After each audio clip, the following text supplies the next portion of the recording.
Hello friends, how are you all? I hope you all are doing good. So for your exam आज हम लेकर आए एक और इम्पॉर्टेंट सेशन जिसमें हम इम्पॉर्टेंट क्वेश्चन डिस्कस करने वाले हैं जो आपके एग्जाम्स में आपको हेल्प करेंगे. तो स्टार्ट करते हैं आज की क्लास को. अगर आप चैनल पर नए और अभी तक भी सब्सक्राइब नहीं किया है तो चैनल को सब्सक्राइब कर ले और वीडियो को लाइक करना ना भूले. तो स्टार्ट करते हैं आज की क्लास को. लेट्स सी, जो सबसे पहला क्वेश्चन है. Question number first is if a neutral atom has 2 electron है के शेल में, 8 इलेक्ट्रॉन है एल शेल में, 6 इलेक्ट्रॉन है एम शेल में. ठीक है, ये है 6 इलेक्ट्रॉन किसमें है? एम शेल में है. तो total number of S electron, P electron and D electron बताने हैं separately in the atoms will be. ठीक है जी. तो अब जो गिवन इंफॉर्मेशन है आपको इस क्वेश्चन में वो है गिवन इंफॉर्मेशन इज दैट. पहले हम गिवन इंफॉर्मेशन लिखेंगे जिससे हमारा क्वेश्चन इजीली सॉल्व हो जाएगा. ठीक है, मैं आपको ये डायरेक्ट भी बता सकती थी बट हम इसे प्रॉपर एक्सप्लेन करके ही देखेंगे. ठीक है, तो 2 इलेक्ट्रॉन कहाँ है? 2 इलेक्ट्रॉन्स ये गिवन है इन द के शेल. ठीक है जी, 2 electron in the K shell. जो कॉन्फ़िगरेशन होगा that is 1s2. After that 8 electron कहाँ है? 8 electron in the L shell जिसका कॉन्फ़िगरेशन होगा that is 2s2 and 2p6. After that 6 electron कहाँ है? 6 इलेक्ट्रॉन है 6 electron in the M shell जिसका कॉन्फ़िगरेशन होगा 3s2 and 3p4. Is that clear? यहां तक कोई confusion?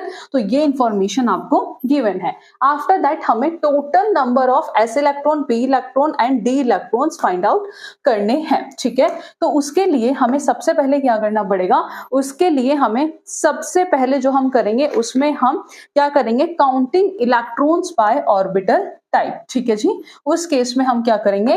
Counting electrons by orbital type. काउंटिंग electrons by orbital type. सबसे पहले s. ठीक है जी, number 1 that is s electron. सबसे पहले किसका निकालेंगे? सबसे पहले निकालेंगे किसका? s इलेक्ट्रॉन का. किसका? s इलेक्ट्रॉन का. तो लेट्स अंडरस्टैंड. ठीक है जी, कितनी shell? K shell, L shell, M shell. K shell, L shell and M shell. यहां तक तो कोई कंफ्यूजन आपको नहीं होगा. तो configuration as we all know that is 1s2, 2s2 and after that 3s2. Is that clear? That is 1s2, 2s2 and after that 3s2. Is that clear? तो 2 electron कहाँ है?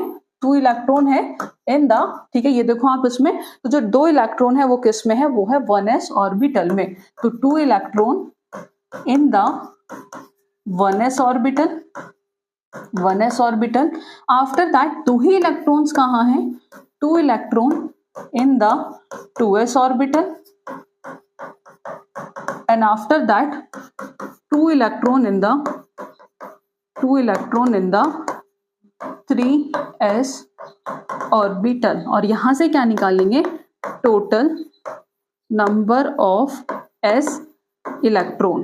ठीक है जी, तो ये हो जाएगा 2 + 2 + 2. ये 2 कहां से आया? 1s से. ये 2 कहां से आया? 2s से. और ये 2 कहां से आया? ये आया 3s से. तो 2 + 2 + 2 कितना हो गया? तो दैट इज 6 इलेक्ट्रॉन. कितना हो गया? 6 इलेक्ट्रॉन. ठीक है जी, टोटल कितना हो जाएगा? That is 6 electron. तो लेट्स सी, तो यहाँ पे हम ऑप्शन देख लेते हैं. तो एस इलेक्ट्रॉन कितने हो गए? That is 6. तो ऑप्शन के अकॉर्डिंग देखें तो पहला है दैट इज 4. ठीक है, तो ये हो गया आपका गलत. बचे आपके 3 ऑप्शन. तो 3 में आपका कोई सा तो होगा. अब फर्स्ट में सब में 6 है तो हमें पी के भी फाइंड आउट करने पड़ेंगे. ठीक है जी, चलो पी के निकाल लेते हैं. तो second that is P electron.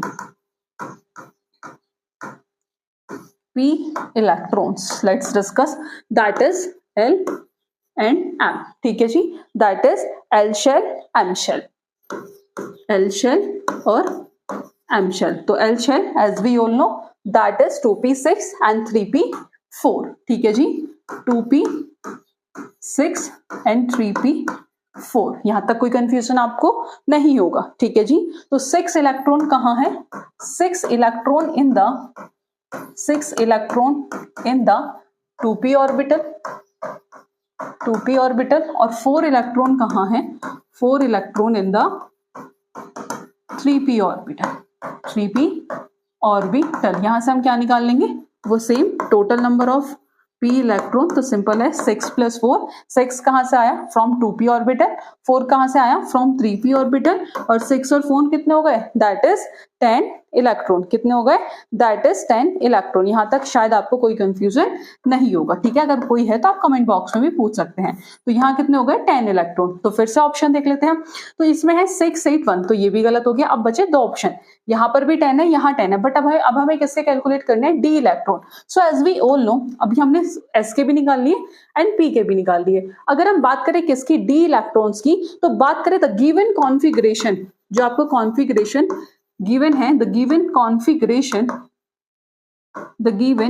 configuration does not include any electron in the d orbital, does not include any electron in the d orbital, because ऐसा क्यों है, क्यों डी ऑर्बिटल में कोई भी इलेक्ट्रॉन नहीं है, because the M shell only 6 electron, because the M shell only 6 electron. तो total number of D electron कितने हो गए, दैट इज 0। तो एस में कितने हो गए 6, पी में कितने हो गए 10, और डी में कितने हो गए 0। तो लेट्स सी 6, 10, 0, तो आपका थर्ड ऑप्शन हो जाएगा, ये क्या हो जाएगा, correct answer. Is that clear? Move करते हैं नेक्स्ट क्वेश्चन पर। क्वेश्चन नंबर 2 है, विच ट्राईहाइड्राइड हैज मोस्ट थर्मल स्टेबिलिटी, कि इनमें से कौन से ट्राईहाइड्राइड की, कौन सा ट्राईहाइड्राइड ऐसा है जिसकी स्टेबिलिटी जो है, थर्मल स्टेबिलिटी ज्यादा है। तो let's C, that is PH3 ASH3 NH3 SbH3, ठीक है जी, PH3 ASH3 NH3 and after that SbH3। तो ये क्या है, these are the hydrides of group 15 elements, ठीक है जी, these are the hydrides of group 15 elements. तो ऑर्डर क्या होगा इसका, ऑर्डर लिख सकते हैं आप, order of the stability,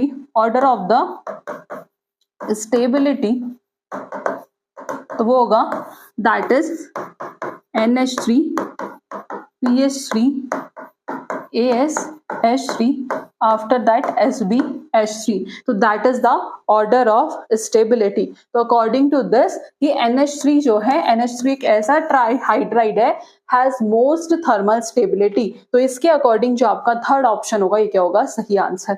next question, some postulate of atomic theory of matter are quoted below। आपको बताना है कि इनमें से कौन सा पोस्टुलेट ऐसा है जो डाल्टन एटॉमिक थ्योरी का पार्ट नहीं है और उसे आइडेंटिफाई करना है। तो पहला है the ultimate particles of a given pure substance, जिन्हें हम एटम्स कहते हैं, are chemically alike. After that atoms can be neither be created not destroy. After that atoms through chemically identical differ slightly in their weight। उसके बाद fourth option है कि chemical reaction do not change nature of atom because cause their rearrangement. But उसके लिए हमें क्या पता होना चाहिए, डाल्टन एटॉमिक थ्योरी, जिसे हम एक बार रिवाइज करेंगे, ठीक है।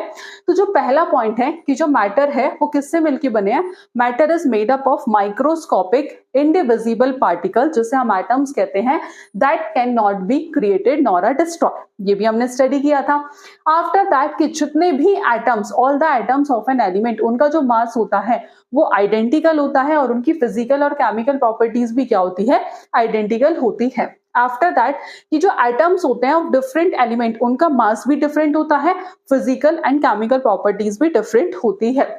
Atoms of different elements combine in a simple whole number to form a compounds, and after that atoms of elements cannot be converted into atoms of other element। Chemical reaction involve the reorganization of the atom, ठीक है। तो Dalton atomic theory of matter ये clearly कहती है कि जितने भी atoms हैं ऑफ द सेम एलिमेंट, उनका मास और प्रॉपर्टी क्या होती है, सेम होती है। बट अगर हम ऑप्शन थर्ड में देखें, इन्होंने कहा था atoms do chemically identical, but उनका जो वेट होता है वो स्लाइटली डिफर होता है, और यही स्टेटमेंट क्या हो गई, यही postulate was not a part of a Dalton atomic theory। तो जो थर्ड ऑप्शन हो जाएगा यही क्या हो जाएगा, सही आंसर। ठीक है जी, जो आपका so among the given postulate atoms do chemically identical differ slightly in their weight was not part of Dalton atomic theory of matter। Next question है, out of the following which compound does not show sp3 hybridisation. इनमें से कौन सा compound ऐसा है जो sp3 hybridisation show नहीं करता है। लेट्स सी, अगर बात की जाए CH4 की, तो CH4 जो है वो कौन सा हाइब्रिडाइजेशन शो करता है, वो करता है sp3। तो वो शो करता है sp3 हाइब्रिडाइजेशन। आफ्टर दैट जो नेक्स्ट आता है दैट इज BF3। तो BF3 कौन सा हाइब्रिडाइजेशन शो करता है, वो करता है sp2 NH3 sp3 hybridisation, H2O sp3 hybridisation. Question में पूछा है कि कौन सा कंपाउंड ऐसा है जो sp3 हाइब्रिडाइज शो नहीं करता, तो वो है ऑप्शन नंबर सेकंड जो शो करता है sp2 hybridisation. Is that clear? Move करते हैं नेक्स्ट क्वेश्चन पर। क्वेश्चन नंबर 5 है, a light wave travel with velocity v। ठीक है जी, एक लाइट वेव है जो ट्रैवल कर रही है with velocity v, frequency f, wavelength lambda in a medium. जब वो एंटर अ डेंसर मीडियम तो व्हाट हैपन। ठीक है, तो जो वेलोसिटी है उस केस में वो डिक्रीज होगी, फ्रीक्वेंसी एंड चेंज और लैम्डा भी क्या होगा, डिक्रीज होगा। तो इसकी एक्सप्लेनेशन एक बार हम जरूर देखेंगे। जब लाइट वेव एंटर करती है, when light wave enter a denser medium from a less dense medium, तो ये चेंजेस आते हैं, जैसे कि वेलोसिटी जो है वो डिक्रीज हो जाती है। क्यों? क्योंकि जो स्पीड ऑफ लाइट है वो डिक्रीज होती है इन डेंसर मीडियम, तो जिसकी वजह से बिकॉज जो लाइट है वो इंटरेक्ट करती है more with the particle in a denser medium, causing it to slow down. After that frequency जो है वो रिमेन कांस्टेंट ही रहती है, क्योंकि जो frequency of the light wave remain the same when it transitions between the medium। is that clear? कि जो frequency of the light wave है वो remain same ही रहेगी when its transitions between medium, because the frequency is determined by the source of light। क्योंकि जो frequency है उससे किससे determine किया जाता है, is determined by the source of light and does not change when the light wave enter a different medium। तो वो change नहीं होगी जब light wave different medium से enter करेगी। उसके बाद वेवलेंथ जो है वो डिक्रीज हो रही है, तो इस केस में क्या है, the wavelength of the light wave decrease in the denser medium. Velocity भी जो है, speed of light decrease in a denser medium, frequency remain constant ही है, वेवलेंथ जो लैम्डा है वो wavelength of the light wave वो डिक्रीज हो रही है इन अ डेंसर मीडियम, तो फ्रीक्वेंसी रिमेन कांस्टेंट, स्पीड जो है वो घटेगी, वेवलेंथ भी जो है वो भी घटेगा अकॉर्डिंग टू द रिलेशनशिप। ठीक है जी, अकॉर्डिंग टू द रिलेशनशिप। तो लेट्स सी, इसके अकॉर्डिंग जो आपका फर्स्ट ऑप्शन होगा ये क्या हो जाएगा, आपका सही आंसर। ठीक है जी, जो आपका पहला ऑप्शन होगा ये क्या हो जाएगा, सही answer. Next question, question number 6 है, which one of the following is not an element. कि इनमें से कौन सा एलिमेंट नहीं है, तो diamond, graphite, ozone, silica. As we all know कि जो डायमंड और ग्रेफाइट है, ठीक है, ये क्या है, ये है एलोट्रॉप किसके, कार्बन के। ठीक है जी, ये क्या है, diamond and graphite, as we all know कि ये क्या है, कार्बन के एलोट्रॉप हैं। तो कह सकते हैं कि डायमंड और ग्रेफाइट जो है वो प्योरली किससे मिलके बने हैं, मेड अप ऑफ कार्बन। किससे मिलके बने हैं, कार्बन से मिलके बने हैं। और as we all know carbon क्या है, एलिमेंट है। तो ये दोनों ऑप्शन तो हो गए गलत। ओजोन की अगर हम बात करें तो ओजोन क्या है, that is try oxygen molecule. Ozone क्या है, try oxygen molecule, that is O3। ये भी क्या है, एलिमेंट है। तो ये भी गलत हो गया, बचा गया सिलिका, और ये क्या होगा, सही आंसर। तो सिलिकॉन डाइऑक्साइड को क्या कहा जाता है, सिलिका कहा जाता है। Silicon dioxide is known as silica. क्या कहा जाता है, सिलिका कहा जाता है। बट ये एक एलिमेंट है, सॉरी, बट ये एक एलिमेंट नहीं है, क्या है, ये कंपाउंड है। ठीक है जी, ये क्या है, that is a compound, note an element. ये कंपाउंड है बट एलिमेंट नहीं है। ठीक है, आप लिख भी सकते हैं which is a compound, note an element. जो क्या है, एक कंपाउंड है, एलिमेंट नहीं है। नेक्स्ट क्वेश्चन, क्वेश्चन नंबर 7 है, whose experiment show that atom have discrete energy level, ये किसने शो किया था? डेविसन, जर्मन ने, फ्रैंक एंड हर्ट्ज ने, प्लैंक ने या फिर रदरफोर्ड ने? तो ये किया था फ्रैंक एंड हर्ट्ज ने। तो ये आप लिख सकते हैं Frank and hertz show that और नोट करके लिख लेना कहीं पे, show that atoms have discrete energy levels. Is that clear? तो आपका सेकेंड ऑप्शन क्या हो जाएगा?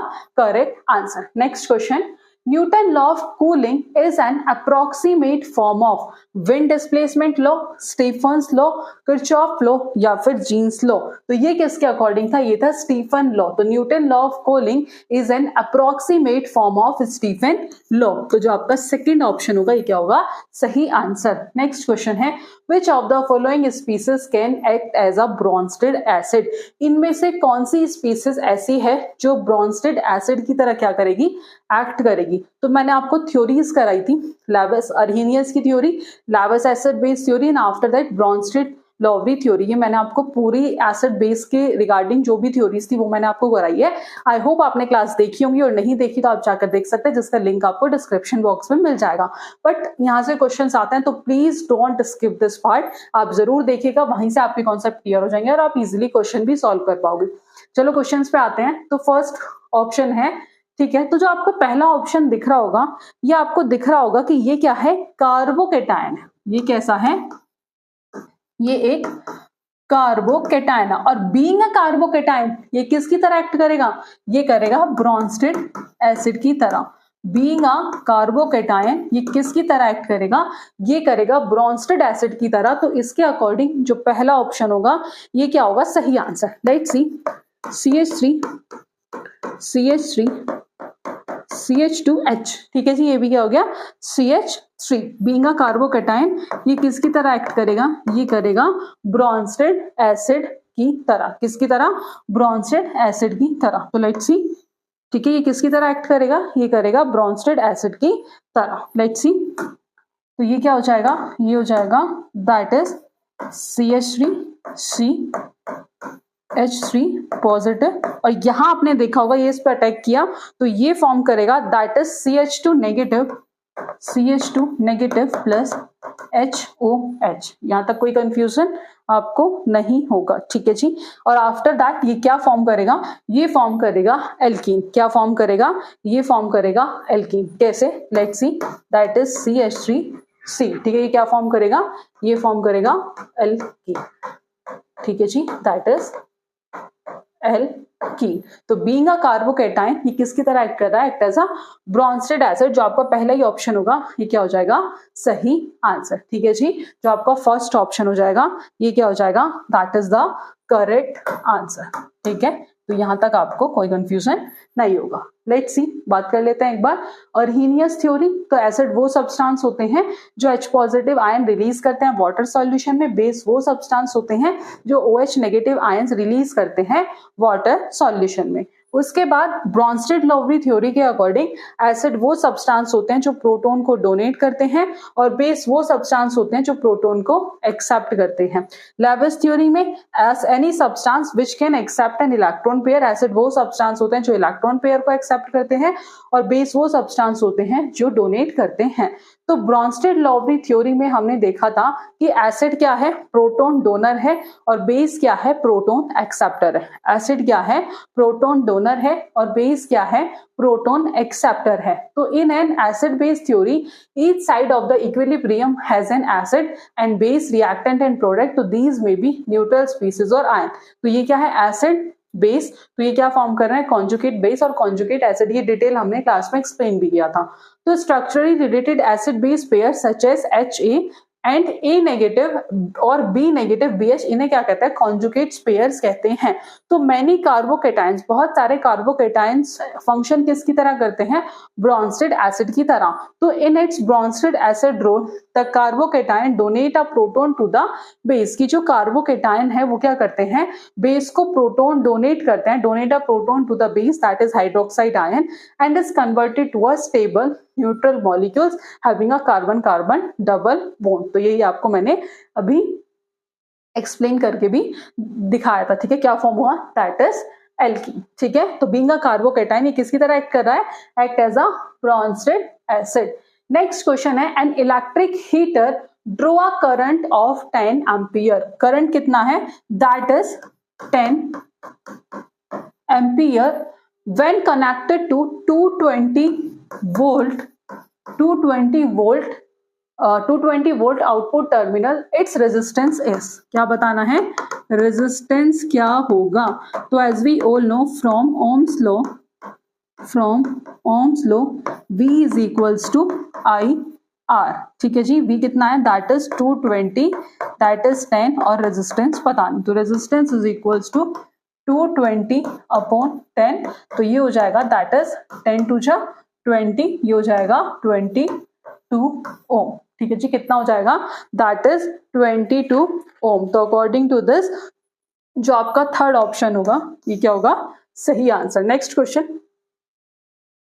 नेक्स्ट क्वेश्चन है आपका, क्वेश्चन नंबर 11 है, the following element does not show positive oxidation number.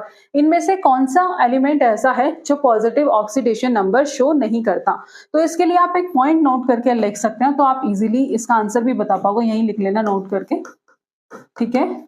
Question में कहा है कि इनमें से कौन सा एलिमेंट ऐसा है जो पॉजिटिव ऑक्सीडेशन स्टेट शो नहीं करता। तो सबसे पहले element show positive oxidation state, element show positive oxidation state only when, लिख सकते हैं आप कि element show positive oxidation, element show positive oxidation, element show positive oxidation state only when it combine with a more electronegative atom, when it combine with more electronegative atom, ठीक है जी। कि वो element positive oxidation state show करेंगे only जब वो किससे combine होंगे, वो होंगे इलेक्ट्रोनेगेटिव एटम से, ठीक है। तो इसका आंसर आप हमें कमेंट बॉक्स में बताएंगे कि इनमें से कौन सा एलिमेंट ऐसा है जो पॉजिटिव ऑक्सीडेशन स्टेट शो नहीं करता, क्योंकि वही शो करेंगे जो ज्यादा इलेक्ट्रोनेगेटिव एलिमेंट से क्या करेंगे, कंबाइन होंगे, ठीक है। नेक्स्ट क्वेश्चन है, if the atomic size increase, कि जब एटॉमिक साइज बढ़ता है तो जो नॉन मेटेलिक कैरेक्टर है वो क्या होता है, डिक्रीज होता है। ये ध्यान रखना कि जैसे जैसे एटॉमिक साइज बढ़ता है और नॉन मेटेलिक कैरेक्टर डिक्रीज होता है। तो पहला है इंक्रीज, गलत, दूसरा जो है दैट इज डिक्रीज, और यही क्या होगा, सही आंसर। नेक्स्ट क्वेश्चन से पहले इसकी एक्सप्लेनेशन देख लेते हैं। नॉन मेटल क्या होता है, नॉन मेटल्स वो एलिमेंट्स होते हैं जिनके पास इलेक्ट्रॉन को गेन करने की क्या होती है, टेंडेंसी होती है, उन्हें हम कहते हैं non metals. Non metals as we all know not malleable, not ductile, bad conductor of heat and electricity. तो इनके पास क्या होती है, इलेक्ट्रॉन को गेन करने की टेंडेंसी होती है। और मेटल्स क्या होता है, मेटल्स वो एलिमेंट होते हैं जो पॉजिटिव आयन फॉर्म करते हैं बाय लूजिंग इलेक्ट्रॉन या फिर बाय डोनेटिंग इलेक्ट्रॉन। तो जो tendency to gain electron increase on moving across a period due to increase in the nuclear charge and decrease in the atomic size. तो simple है कि non metallic character जैसे जैसे बढ़ता है अक्रॉस अ पीरियड, तो as we move down the group non metallic character decrease होता है, क्योंकि वहां पर एटॉमिक साइज क्या हो रहा है, बढ़ रहा है। तो ये लाइन आपके लिए इंपॉर्टेंट है कि as we move down the group the non-metallic character decrease due to increase in the atomic size, ठीक है। नेक्स्ट क्वेश्चन है आपका, क्वेश्चन नंबर 13 है, the wavelength of the matter wave associated with the fast moving subatomic particle depend on, तो वो किस किस पर डिपेंड करता है, तो वो करता है मास पर, वेलोसिटी पर एंड मोमेंटम पर। Second, third and last is fifth, ठीक है जी। किस किस पर, मास पर, वेलोसिटी पर, मोमेंटम पर। Let's discuss. तो according to de Broglie wavelength lambda is equals to h by p। h क्या होता है, Planck constant, p as we all know that is the momentum of the body. तो it can be related to the fact that कि wave also has a particle nature, ये आप सबको पता है। और momentum as we all know that is the product of mass into velocity. So हम de Broglie wavelength को ऐसे भी लिख सकते हैं। तो यहाँ पर m क्या है, मास, v क्या है, वेलोसिटी। तो जो लैम्डा है वो किस किस पर डिपेंड है, वो मास पर भी है, वेलोसिटी पर भी है और मोमेंटम पर भी है। लेकिन यहाँ पर चार्ज और स्पिन स्टेट की कोई बात नहीं हुई है। तो अकॉर्डिंग टू अ क्वेश्चन, तो मास, वेलोसिटी एंड मोमेंटम, तो आपका सेकंड, थर्ड और फिफ्थ क्या होगा करेक्ट आंसर? ओनली थर्ड नहीं, फर्स्ट जिसमें है वो भी नहीं, और जिसमें फोर्थ है वो भी नहीं, सेकंड थर्ड फिफ्थ जो फोर्थ ऑप्शन होगा ये क्या हो जाएगा सही answer. Next question, question number 14 है the temperature scale, the temperature scale which is independent of the property of any substance is the, वह ताप पैमाना जो किसी पदार्थ के गुणों से स्वतंत्र होता है, तो वो कौन सा है? सेल्सियस स्केल है, र्यूमर स्केल है, फेरेनहाइट स्केल है, केल्विन स्केल है, तो वो होता है केल्विन स्केल। तो केल्विन स्केल क्या हो जाएगा करेक्ट आंसर। एक बार डिस्कस करेंगे, temperature as we all know जो हॉटनेस और कोल्डनेस की डिग्री को क्या करता है मेजर करता है, temperature measure the degree of hotness और coldness. The different scale to measure the temperature are stated below. तो सबसे पहला है सेल्सियस स्केल, तो जो सेल्सियस स्केल है ये डिपेंड करता है, this depend upon the freezing and boiling point of the water. किस पर डिपेंड करता है? Freezing and boiling point of the water. तो 0 degree Celsius is a freezing point of water and 100 degree Celsius is the boiling point of water. ये आप सबको पता ही होगा। तो रिलेशनशिप क्या होती है केल्विन एंड डिग्री सेल्सियस की, that is K is equals to C+273। After that Reaumur scale, तो ये स्केल जो डिपेंड होता है ये भी किस पर होता है? Freezing and boiling point of water. After that Fahrenheit scale, Fahrenheit scale को जो डेवलप किया था वो किया था डैनियल गैब्रियल फेरेनहाइट ने। इनकी थ्योरीज के अकॉर्डिंग ये जो स्केल था was based on freezing and boiling point of Bryan that is salt water solution. ठीक है, तो सम थ्योरी सजेस्ट दैट कि ये जो बेस्ड है ये freezing and boiling point of water पर बेस्ड है। तो जो फ्रीजिंग पॉइंट होता है वाटर का on this scale that is 32 degree Fahrenheit और बॉइलिंग पॉइंट होता है दैट इज 212 डिग्री फेरेनहाइट। अब आता है केल्विन स्केल, ये क्या है? एक standard unit, SI unit of temperature as we all know. ठीक है जी।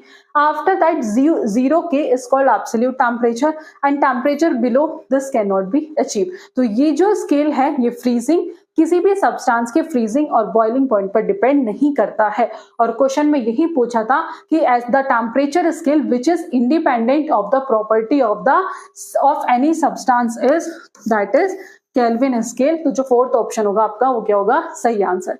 नेक्स्ट क्वेश्चन है which one of the following compound contain both ionic and covalent bond, इनमें से कौन सा कंपाउंड ऐसा है जो आयनिक और कोवेलेंट बॉन्ड दोनों शो करता है? तो कार्बन टेट्राक्लोराइड CCl4, CCl4 कैसा करता है? कोवेलेंट। कैल्शियम क्लोराइड कैसा करता है? आयनिक। अमोनियम क्लोराइड NH4Cl जो कोवेलेंट भी करता है और आयनिक भी करता है, तो ये हो जाएगा आपका सही आंसर। तो when one atom effectively gives a valence electron to another atom, simple सी बात है कि वैलेंस इलेक्ट्रॉन जो है एक atom effectively gives a valence electron दूसरे एटम को दे देता है, तो उनके बीच में आयनिक बॉन्ड क्रिएट होता है।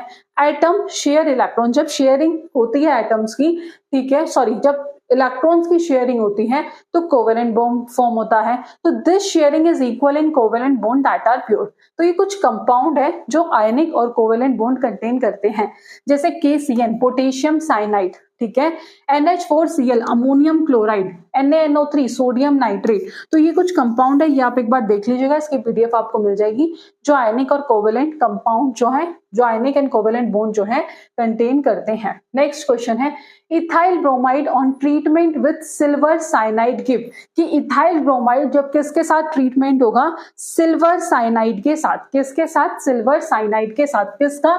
इथाइल ब्रोमाइड का। किसका? Ethyl bromide.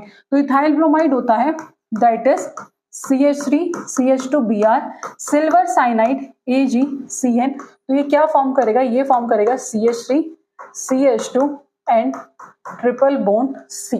ठीक है जी। इसने क्या फॉर्म किया? तो इसने फॉर्म किया इथाइल आइसोसाइनेट। क्या फॉर्म किया? Ethyl isocyanate plus AgBr। तो पहला ऑप्शन गलत, दूसरा गलत, तीसरा ऑप्शन क्या हो जाएगा? सही answer. Next question, question number 17 है according to VSEPR theory the repulsive interaction of electron pair decrease in the order. इसे मैं आपको एक्सप्लेन कर देती हूँ, लेट्स सी।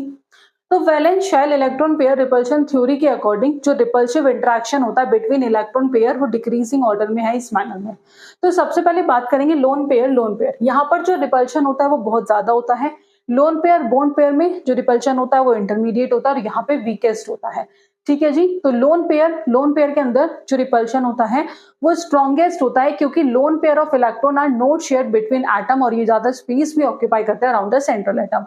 उसके बाद लोन पेयर और बॉन्ड पेयर में यहाँ पर रिपल्शन जो है वो मतलब मॉडरेट कह लो या इंटरमीडिएट कह दो, तो लोन पेयर स्टिल जो है वो ज्यादा स्पेस ऑक्यूपाई करते हैं बॉन्डिंग पेयर से, तो रिपल्शन जो है वो दो लोन पेयर्स के बीच में क्या हो जाता है, कम हो जाता है। बॉन्ड पेयर यहाँ पर वीकेस्ट रिपल्शन होता है, तो bonding pair are shared between atom and generally closer to the nuclei leading to less spatial demand compare to lone pair. जो ये ऑर्डर है वो ये है, lone pair lone pair lone pair bond pair, ठीक है जी। तो lone pair lone pair lone pair bond pair and bond pair, तो इसके अकॉर्डिंग जो आपका सेकंड ऑप्शन होगा ये क्या हो जाएगा, सही answer. Next question, question number 18 है, all the 4 quantum numbers of last electron of sodium atom are. ये क्वेश्चन है आपका होमवर्क में। नेक्स्ट क्वेश्चन, क्वेश्चन नंबर 19 है, which of these can be the fuel in the nuclear fusion reactor, ठीक है जी। तो वो है दैट इज थोरियम। तो पहला है कैडमियम, गलत, थोरियम क्या हो जाएगा, सही answer. Next question, question number 20 है, who made the observation that there must be very large empty space within the atom, कि ये किसने ऑब्जर्व किया था कि परमाणु के भीतर बहुत बड़ा रिक्त स्थान होना चाहिए, तो वो किया था रदरफोर्ड ने। किसने, रदरफोर्ड ने। तो लेट्स सी ऑप्शन, पहला Einstein, that is incorrect, Arrhenius incorrect, Chadwick incorrect, Rutherford that is the correct answer. Next question, question number 21 है कि if the refractive index of the glass is 1.5, ये refractive index जो है glass का that is 1.5, speed of light in glasses, तो आप direct भी निकाल सकते हैं, speed of that is 3 × 10⁸ metre per second, and after that speed of light in glass, तो निकालनी है speed of light in glass is equals to that is 3/1.5 into 10⁸ 8, ठीक है। तो ये कैलकुलेट कर लेना और इसका आंसर आप हमें कमेंट बॉक्स में बता देना। तो ये थे कुछ इंपॉर्टेंट क्वेश्चंस जो हमने आज की क्लास में डिस्कस किए हैं। आई होप आपको आज की क्लास पसंद आई होगी। फर्दर ऐसी क्लास के लिए आप हमसे जुड़े रहिएगा। आज की क्लास में इतना ही, मिलते हैं नेक्स्ट क्लास में नेक्स्ट क्वेश्चंस के साथ। Thank you for watching this class.